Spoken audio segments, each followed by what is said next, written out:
നല്ല സിനിമ, എല്ലാവരും പോയി കാണണം. ഒരുപാട് ട്വിസ്റ്റുകളുള്ള, എന്താ പറയുക, നമ്മൾ കൊടുത്ത കാശ് മുതലാവുന്ന ഒരു സിനിമ. ഫാമിലിക്ക് ഉറപ്പായിട്ടൊരു ഗിഫ്റ്റാണ്. നല്ല സിനിമ. വിളിച്ചെന്ന് പറഞ്ഞാൽ പിള്ളേരാണ് ആ സിനിമയുടെ ഹൈലൈറ്റ്. അത് കണ്ടു തന്നെ നമ്മൾ മനസ്സിലാക്കണം. അടിപൊളിയാണ് കേട്ടോ. പടം സൂപ്പർ പടം. സെക്കൻഡ് ഹാഫ് പൃഥ്വിരാജ് അടിച്ചു നോക്കി. പൃഥ്വിരാജ് കയറും ഉറപ്പാ. കണ്ടിരിക്കാം, നല്ലതാണ്. സ്വന്തം മൊയ്തീൻ അതുപോലെ പ്രണയരംഗങ്ങളല്ലേ ഉണ്ട്. ഇത് അതുപോലെയല്ല, വേറൊരു രീതിയിലാണ്.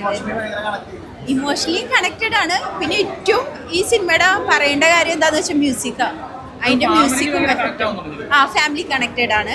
പിന്നെ നമ്മുടെ സമൂഹത്തിൽ നടക്കുന്ന എല്ലാം കൊണ്ട് അടിപൊളി പടം.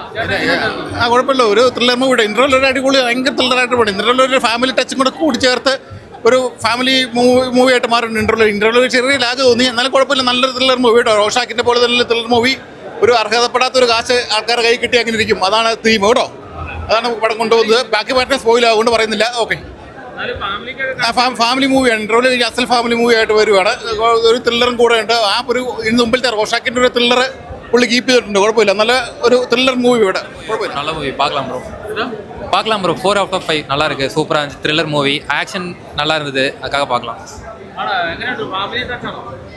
ஃபேமிலி பார்க்கலாம் ப்ரோ. ஆனால் ஏன்னா மோஸ்ட்லி ஆக்ஷன் ட்ரிவனாக இருக்கும். ஃபேமிலிஸ் பார்க்கறது கொஞ்சம் இதாக இருக்கும். அதனால் நல்லா இருந்துச்சு. രാജേട്ടൻ്റെ നല്ല അടിപൊളി പെർഫോമൻസ്, ഒരു രക്ഷയില്ല. പടം സൂപ്പറായിട്ടുണ്ട്. പെർഫോമൻസ് ഒരു രക്ഷയില്ല. പോരാത്ത BGM എല്ലാവരും തകർത്ത്. നമ്മുടെ ത്രില്ലിങ് എല്ലാം ഉണ്ട്. എല്ലാം കോംബോ ആയിട്ട് വെച്ചു കൊടുത്തേക്കുക. മൂപ്പരുടെ ഒരു പടം അങ്ങനെ ആദ്യമായിട്ടാവും ചിലപ്പോൾ. അത്രയും നല്ല പെർഫോമൻസ് ഉണ്ട്. അടിയാണെങ്കിൽ പൊരിഞ്ഞടി, ഒരു രക്ഷയില്ല. പടം ഇങ്ങനെ കണ്ടിരിക്കാൻ എന്ത് രസമാണെന്നറിയോ. അത് പാർവതി ആണെങ്കിലും ശരി, പിന്നെ കുട്ടേട്ടൻ കുറച്ച് ടൈമിൽ വരുന്നുണ്ട്, പിന്നെ നമ്മുടെ അശോകൻ വരുന്നുണ്ട്. എല്ലാവർക്കും കിട്ടിയ റോള് ഭംഗിയായിട്ട് ചെയ്തിട്ടുണ്ട്. നല്ല പൊളപ്പം. നിഷാം ബസീറിൻ്റെ നല്ല സൂപ്പർ മൂവി. അടിപൊളി. കാരണം ആ ഒരു എക്സ്പെക്ടേഷൻ വെച്ചായിരുന്നു, റോഷാക്കിൻ്റെ ആ ഒരു എക്സ്പെക്ടേഷൻ വെച്ചാണ് അന്ന് കണ്ടത്. നല്ല റൈറ്റിങ്ങും നല്ല ഡയറക്ഷനും നല്ല ടോപ്പ് നോച്ച് ജെയ്ക് സേട്ടൻ ബീജുവും പരിപാടിയെല്ലാം. പൃഥ്വിരാജേട്ടനാണെങ്കിലും നന്നായിട്ട് ചെയ്തിട്ടുണ്ട്. ഒന്നും പറയില്ല. തിയേറ്റർ തന്നെ ഉറപ്പായിട്ടും അതിപ്പോൾ നിങ്ങൾ തന്നെ മൂവിയാണ്. ഞാൻ ഇതിനകത്തൊന്നും പറയില്ല. അത് തിയേറ്ററിൽ തന്നെ കാണണം, OTT കാണരുത് ഈ മൂവി. എനിക്ക് ഉദ്ദേശിച്ച സാധനം നന്നായിട്ട് കിട്ടി. നല്ല പീക്ക് റൈറ്റിംഗ്, നല്ല ഡയറക്ഷൻ, എല്ലാം അടിപൊളിയായിരുന്നു.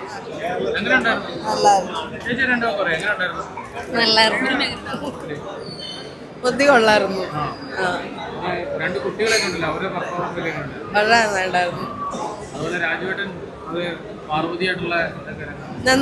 ഞാൻ പൃഥ്വിരാജിന്റെ ഒരു ഫാനാണ്. സോ എനിക്ക് ഭയങ്കര ഇഷ്ടമായി. പിന്നെ ഇതിൽ പറയാനുള്ളത് ഒരു സസ്പെൻസ് ത്രില്ലറാണ്. രാജീവേട്ടൻ്റെ ക്യാരക്ടറിനെ പറ്റി പറഞ്ഞു കഴിഞ്ഞാൽ, രാജീവ് എന്ന ക്യാരക്ടർ അതിസാഹസികമായിട്ടുള്ളൊരു അഭിനയ മുഹൂർത്തങ്ങളാണ് പൃഥ്വിരാജ് കുമാരൻ ചെയ്തിരിക്കുന്നത്. അപ്പോൾ രാജീവേട്ടൻ സത്യത്തിന് ശേഷമാണെന്ന് തോന്നുന്നു ഇത്രയും എന്താ പറയുക സ്ട്രഗിളിലുള്ള സിനിമ വന്നിരിക്കുന്നത്, മാസ് കഥാപാത്രം.